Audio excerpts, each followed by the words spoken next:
এই সরকারে আজ পর্যন্ত হিম্মত হলো না, হ্যাডম হলো না, তারা কয়দিন থাকবে? কেন উনি বলেন এপ্রিলে নির্বাচন দিবেন, কেন বলেন ফেব্রুয়ারিতে নির্বাচন দিবেন? ওনার হ্যাডম নাই, বলতে পারলো না। মঞ্জু ভাই যেমন বললো যে আমি নির্বাচন দিব না, আমি 5 বছর থাকবো, 10 বছর থাকবো, পারলে সরো আমাকে। হ্যাডম নাই, ধোঁকাবাজি দিচ্ছেন, ফাঁকি দিচ্ছেন। উনি যেহেতু জাতীয় পার্টির মানুষ, আমরা জাতীয় পার্টি তো এখন বলা যায় অনানুষ্ঠানিকভাবে আওয়ামী লীগের পর্যায়ে আছে, আমরা যা দেখতে পাচ্ছি। তো এই মেটিকুলাস ডিজাইন এবং আপনার এই জাতীয় পার্টির বর্তমান হাল নিয়ে একটু মাহবুবুর রহমান ভাই আপনার কাছে 2 মিনিট জানতে চাই, এবং শেষ করবো মেটিকুলাস ডিজাইন নিয়ে মেজর আকরামুজ্জামান রাজনের মতামত দিয়ে। না, ধন্যবাদ। আমি মেটিকুলাস ডিজাইন কি কোন অর্থে বোঝানো হচ্ছে এটা নিয়ে খুব আলোচনা হচ্ছে, আমি সেটা বলবো না। মেটিকুলাস ডিজাইন এখানে আপনি যদি গ্রামে গঞ্জে সাধারণ মানুষকে যদি জিজ্ঞেস করেন যে ভাই এত বড় একটা স্বৈর শাসন, ফ্যাসিবাদী শক্তি, এত বড় একটা হারকুলিয়ান মানে শক্তি কিভাবে এরকম পালাইলো, আপনি একটু সাধারণ মানুষ তখন বলবো যে এটা একটা আল্লাহর গজব, এভাবে বলবে তারা। যারা এত মেটিকুলাস ডিজাইন বুঝে না, এটা এত কিছু তারা বুঝে না, তারা এটা এভাবে বলবে যে যেটা আমি অনেক সময় অনেক আগে বলতাম যে একটা ডিভাইন একটা ইন্টারভেনশন ছাড়া শেখ হাসিনা সরকারকে কেউ উৎখাত করতে পারবে বলে আমার মনে হচ্ছে। এরকম অনেকের মতো, অনেক রাজনৈতিক দলের নেতাদের মতো আমি এরকম মনে করতাম যে একমাত্র ডিভাইন ইন্টারভেনশন যদি হয় তাহলে ওনার উৎখাত সম্ভব। এই মঞ্জু ভাই, আমি আপনার খুব বিনয়ের সাথে বলতে চাই যে আমি আপনার মতো আশাবাদী হইতে পারলাম না, একদম মোটেও না। কেননা আমি something is better than nothing এই তত্ত্বে বিশ্বাস করি না। Nothing is better than something, আমি এটাতে বিশ্বাস করি। একদম না। আপনি প্রতি 10 বছর পর পর একটা গণ অভ্যুত্থান বানাবেন, আর আমার ছাত্র জনতার, কৃষকের, শ্রমিকের এদের রক্ত ঝরবে, রক্তাক্ত হবে, তারপর আরেকটা গণ অভ্যুত্থান। সারা বাংলাদেশ 54 বছরে কটা অভ্যুত্থান হয়েছে মঞ্জুরা বলেন তো? এই স্বাধীনতার 54 বছরে একটা দেশে, একটা সভ্য দেশে এত অভ্যুত্থান হয়? এটা কি কোনো রাজনৈতিক ডেভেলপমেন্টের নমুনা? এটা জবাব দিতে হবে ভাই, এটা জবাব দিতে হবে। আমি একটা জবাব কে দিবে? আমি বলি আমি একদিকে বিএনপিকে খুবই শ্রদ্ধা জানাই, এই জন্য যে 18 বছরেও তারা এই সরকারকে উৎখাত করার জন্য কার্যকর, যেটাকে আমরা বলি কার্যকর মানে কি, একটা অস্ত্র দিয়ে যদি রক্তাক্ত না করেন তাহলে কেউ উৎখাত হয় না। কিন্তু বাংলাদেশের ইতিহাস তা বলে না। আমরা মানুষের রক্ত না ঝরলে, কৃষকের, শ্রমিকের, মেহনতি মানুষের, সাধারণ কৃষকের, বালকের, শ্রমিকের এবং ছাত্রদের রক্ত না ঝরলে, লাশ না পড়লে কোন সরকার পড়ে না, এটা ইতিহাস বলে না। এটা বললাম, তাহলে আমরা এটাই করব। আপনার প্রতি 10 বছর পর পর এটাই করব। দেখেন এই যে আমি কেন তাদেরকে সাধুবাদ জানালাম, তারা এই কাজটা করে নাই। তারা একটা গণতান্ত্রিক পদ্ধতিতে, একটা নিয়মতান্ত্রিক পদ্ধতিতে দেশের পরিবর্তন আশা করছিল এবং সেটা উচিত ছিল। এই যে এই সরকারকে মানে ফেলে দেওয়ার জন্য যতটা না আপনি অনেকটা দায়ী করতে পারেন, অনেক মেটিকুলাস ডিজাইন, এটা হয়েছে ওটা হয়েছে, অনেক কিছু বলতে পারেন, কিন্তু বিএনপি পারতো, আপনারা যদি একটু সাহায্য করতেন পারতো। আপনারা বারবার নির্বাচনে যায় বিএনপি কে এটাকে হেল্প করেন নাই, আপনারাও দায়ী একটু আছে।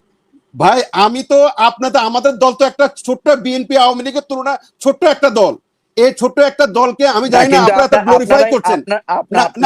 আপনারা যদি নির্বাচন বর্জন করতেন এর আগে এর পরে সববারে, আওয়ামী লীগ এই সুযোগটা পেত না। আওয়ামী লীগ আপনাদের মাধ্যমে দিয়ে আপনারা সবাই মিলে নির্বাচন করেছেন 2 বার, মানে 1 বার, আমরা করেছি 2 বার, পার্থক্য এটাই। আপনারা সবাই কিন্তু করছেন, আপনারা আওয়ামী লীগের নেতৃত্ব মেনে নিয়ে, তাদের নীতি পলিসি মেনে নিয়ে আপনারা নির্বাচন করেছেন 2018-তে, এবং সবাই পুরো জাতি মিলে নির্বাচন করেছেন। তখন আমরাও করেছি, শুধু 24-এ এসে আমরা আবার করছি। যদি ভুল হয় 24 হয়েছে। এর আগের প্রত্যেকটা নির্বাচনে শুধু কেবল বিএনপি ছাড়া প্রত্যেক দল হয় নির্বাচনে গেছে, নতুবা নির্বাচনে যাবে বলে একদম কাছাইছে, এবং কেউই বলে নাই যে নির্বাচনটাই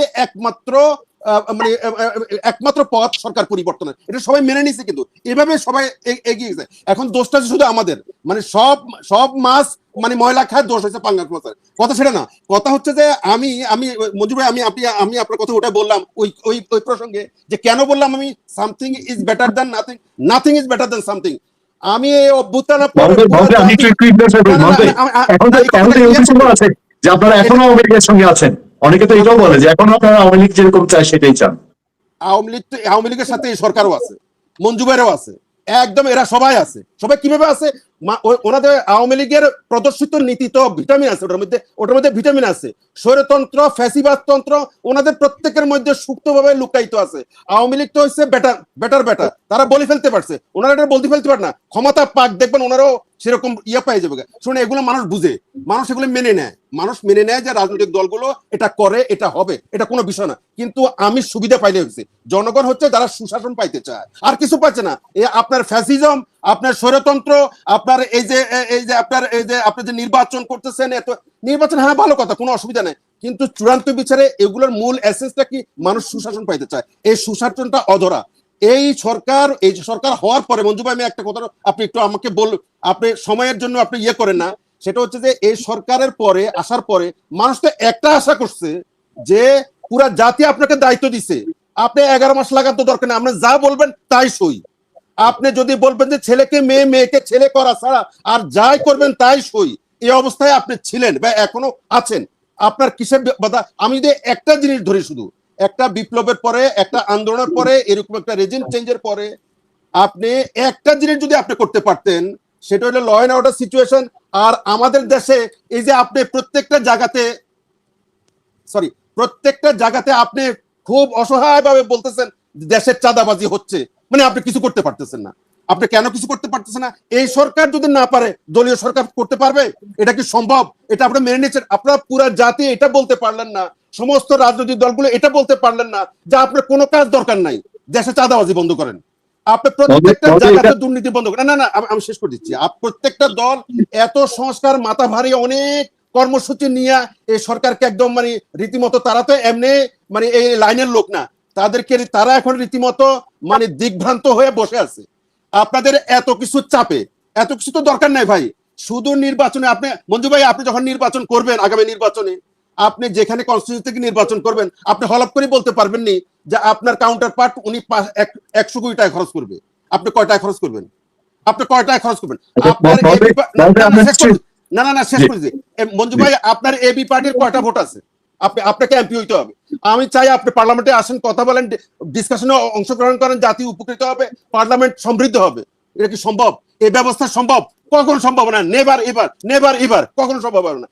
আপনারা এই কথাগুলো আপনারা বলতেছেন না। আপনারাও এই আওয়ামী লীগের রেখে দেওয়া আদর্শের উপরে আপনারা চলছেন, নিজেদের কোনো আদর্শ নাই। আমাদের রেখে যাওয়া দুইটা স্বৈর শাসন, একটা হলো এরশাদের স্বৈর শাসন এবং আওয়ামী লীগের ফ্যাসিজম, এই দুইটা শাসনের উপরে এই সরকারের আদর্শ চলছে এবং আপনারা সেটা থেকে তালি দিচ্ছেন, আপনারা সেটাতে বাহবা দিচ্ছেন, আপনারা সংস্কার করে মানুষের চোখ আরেক দিকে নিয়ে যাচ্ছেন, ডাইভার্ট করতেছেন। সংস্কারের কিছুই হবে না। উনি বলছেন না 0+0+0 equal to a big zero, কারণ সংস্কারটা করবে বিএনপি। মঞ্জু ভাই, আপনি করতে পারবেন না, বলে লাভ তো নাই, আপনার দল সেই অবস্থা পার্লামেন্টে নাই। আপনারা কেন করতে পারলেন না একটা জিনিস, যে না ঠিক আছে আমরা প্রেসিডেন্ট সিস্টেমে চলে যাব?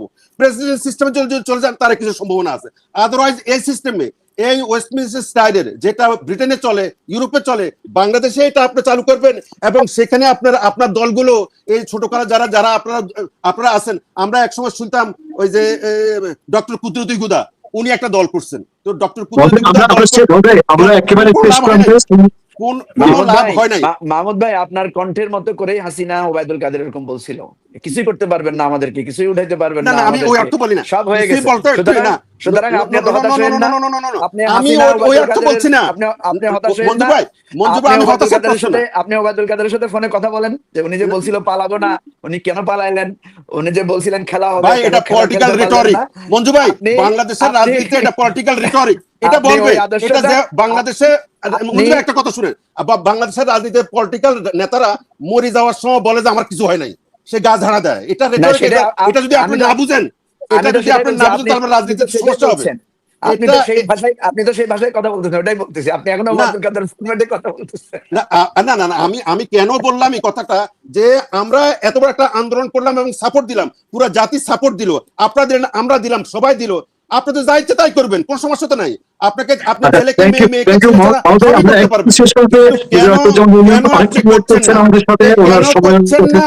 কেন করছেন না, এটার মধ্যেই জবাব সবকিছু। তার মানে আমাদের আমরা বৃষ্টি বলছে যে আরেকবার আমাদের কথা হবে মঞ্জু ভাই। আমি ফিল্ডে থেকে আমি 2021-22 থেকে মঞ্জু ভাইদেরকে খেয়াল করছি, ওনারা যখন আস্তে আস্তে আত্মপ্রকাশ করলেন, মেজর একটা যেমন রঞ্জনের দৃষ্টি আকর্ষণ করে বলছি, এবি পার্টির সে সময়কার স্ট্র্যাটেজি, তাদের চিন্তা ভাবনা, এগুলো আমার ফিল্ডের সাংবাদিক হিসাবে চাক্ষুষ দেখা আছে। মঞ্জু ভাই মেটিকুলাস ডিজাইনটা বললেন, যে অস্বীকার করলেন যে এটা হচ্ছে না। আবার ডক্টর ইউনূস যাকে মাস্টার মাইন্ড বলেন 24 আন্দোলনে, তিনি মাহফুজ আলম বলছে এটা মেটিকুলাস ডিজাইন থাকলে অসুবিধা কি, যদি 71 মেটিকুলাস হয়, 69 মেটিকুলাস হয়। মেজর একটা যেমন রঞ্জন, আপনি একজন মুক্তিযোদ্ধা, আপনার এই প্রসঙ্গে আপনার প্রতিক্রিয়াটা জেনে আমরা আজকে শেষ করবো। আমি খুবই সংক্ষেপে কথা শেষ করবো। তার আগে আমি মাহমুদ সাহেবকে কঠিন ভাবে একটা ভৎসনা দেব। মঞ্জু ভাই, এই মাহমুদ সাহেবের কণ্ঠই আজকে আপনাদের পরাজয়। এই মাহমুদ সাহেব যেভাবে শক্ত কথায় বললো, এখানে আপনি বিপ্লব জিরো হয়ে গেছে। মাহমুদ সাহেবকে আপনি বলছেন জাতীয় পার্টি না থাকলে এই সরকার ক্ষমতা টিকতো না। আচ্ছা, দেখছেন মাহমুদ সাহেবের কণ্ঠস্বর কত সরালো, কত শক্তিশালী। ওই শক্তিশালী কণ্ঠ আরো যে আগামীতে বাড়বে না, আর বাড়লে যে কি হবে, আপনার কণ্ঠস্বর তো স্থির হয়ে আসবে। অসুবিধা নাই, গলাবাজি গলার শক্তি থাকলে অসুবিধা নাই। এই তো বললাম, এই গলার শক্তি তো অনেক হয়ে যাবে, হয়ে যাচ্ছে। এই গলার শক্তিটাই তো হবে। আজকে মেটিকুলাস ডিজাইনে যদি 24 হয়ে থাকে, আপত্তিটা কোথায়? কেন মেটিকুলাস ডিজাইনে করলে ক্ষতিটা কোথায়? আমরা তো সবাই সরকার পতন চেয়েছি, যে যেভাবে পেরেছেন। আমরা তো শেখ হাসিনার পক্ষে গিয়ে পক্ষে সেখানে থাকার জন্য করি নাই। আমরা মেটিকুলাস, উনিও যেমন করেছেন বিরোধিতা, আমরাও তো করেছি বিরোধিতা। উনি ওনার মতো করে করেছেন, আমরা আমাদের মতো করে করেছি। কাজে মেটিকুলাসটা ছিল বলেই তো, মেটিকুলাস হয়েছে বলে তো আজকে আসতে পারছি। আজকে আমার মঞ্জু ভাইকে ব্যক্তিগত কথা বলতে চাই, এগুলো বলবো না, আমি বলছি রাজনৈতিক ভাবে বলি। মেটিকুলাসটা তো করেছিল বলে দিয়ে সফল, এই ছাত্ররা সফল। তাদেরকে আজকে বিপদে ফেলাই দিচ্ছেন তো মেটিকুলাস প্ল্যান করে। মেটিকুলাস কিন্তু তো আমরা এই ছাত্রদেরকে বিভ্রান্ত করে এনসি বানায় দিলাম। কেন বানায় দিলাম? যাতে বৈষম্যবিরোধী প্ল্যাটফর্মটা না থাকে। কারণ বৈষম্যবিরোধী প্ল্যাটফর্মে আমার অবস্থান নাই, কাজে সেই প্ল্যাটফর্মটা আমি থাকতে দিব না, আমি দেই নাই। এই জন্য বৈষম্যবিরোধী প্ল্যাটফর্মটাকে আমি অত্যন্ত মেটিকুলাসলি আমি এটাকে নাগরিক পার্টিতে রূপান্তরিত করেছি।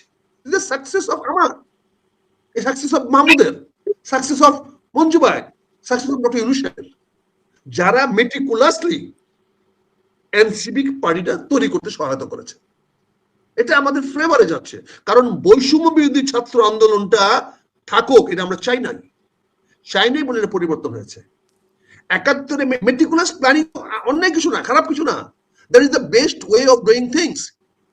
মেটিকুলাসলি প্ল্যান করে কোনো কিছু করাটাই তো সঠিক, সেটাই তো বুদ্ধিমান লোক করে, জ্ঞানী লোকেরা করে, মেধাবীরা করে। মেটিকুলাস প্ল্যান তারাই করে যাদের জ্ঞান আছে, মেধা আছে, বুদ্ধি আছে। কাজেই এটা মেটিকুলাসলি করা হয়েছে, 71-এ হয়েছে, 69-এ গণ আন্দোলনে মেটিকুলাসলি হয়েছে, এখনো হচ্ছে। আগামী দিনও এই সরকারের পতন মেটিকুলাসলি হবে। টক শোতে এসে মেজর আক্তার কি বললেন, গুরুত্বপূর্ণ তথ্য দিল আতিক রহমান পূর্ণিয়া। বাতাসে দেন, আগুন শুধু বাড়বেই। এই সরকারে আজ পর্যন্ত হিম্মত হলো না, হ্যাডম হলো না, তারা কয়দিন থাকবে। কেন উনি বলেন এপ্রিলে নির্বাচন দিবেন, কেন বলেন ফেব্রুয়ারিতে নির্বাচন দিবেন? ওনার হ্যাডম নাই, বলতে পারলো না। মঞ্জু ভাই যেমন বললো যে আমি নির্বাচন দিব না, আমি 5 বছর থাকবো, 10 বছর থাকবো, পারলে সরো আমাকে। হ্যাডম নাই, ধোঁকাবাজি দিচ্ছেন, ফাঁকি দিচ্ছেন। সো মেটিকুলাসলি আপনাকে সরানো হবে।